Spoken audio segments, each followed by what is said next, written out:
Bienvenue à Chem Magic dans une série de NCE. Aujourd'hui, nous pouvons discuter quatrième partie de chapitre Reactivity Series qui nous peut discuter aujourd'hui, c'est une réaction de ban métal avec de l'eau fraîche. En general world equation, c'est metal plus water, arrow metal hydroxide plus hydrogen.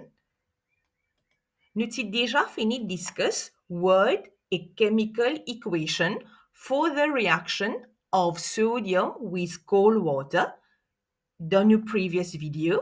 Ce que nous pouvons discuter aujourd'hui, c'est quand nous pouvons faire cette réaction-là, qui est une observation. Donc, première observation, ce que nous pouvons trouver, c'est nous pouvons trouver un yellow flame. Deuxième, nous pouvons trouver que sodium, il peut flotter dans de l'eau, qui fait parce que sodium est léger. Troisième, nous pouvons trouver effervescence, ça veut dire bubbles of gas. Après ça, in terms of reactivity, nous pouvons dire que sodium reacts very vigorously with cold water. Donc ça, c'est plutôt reaction of sodium with cold water. Nous shifter maintenant, nous get un l'autre métal. Qui métal nous pouvons discuter maintenant, c'est avec calcium. Pareil, nous avons déjà fini de discuter the word and chemical equation for the reaction of calcium with cold water. Ce qui nous besoin comprendre, c'est the setup of calcium with cold water. Donc, je besoin qu'à recall ce setup-là.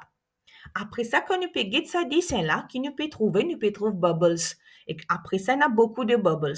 Donc, qui nous peut dire? Nous peut dire que calcium, les réagit vigorously. Sodium, les very vigorously. Calcium, nous peut dire que les réagit vigorously with cold water.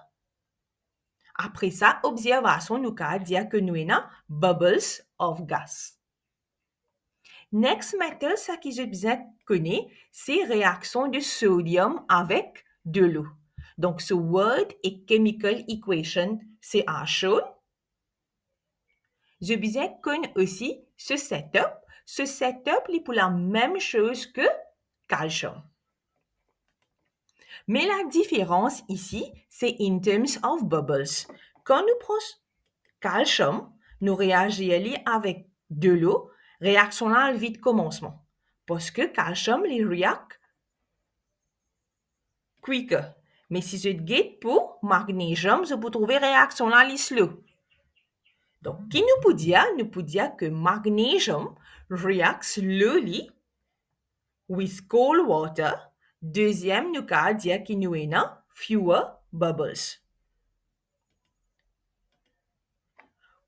Pour copper, donc, le fait qu'il copper, il est unreactive avec cold water. Donc, s'il est unreactive, ça veut dire que pas pour une réaction. Si nous pas pour une réaction, nous pas pour une ni word ni chemical equation.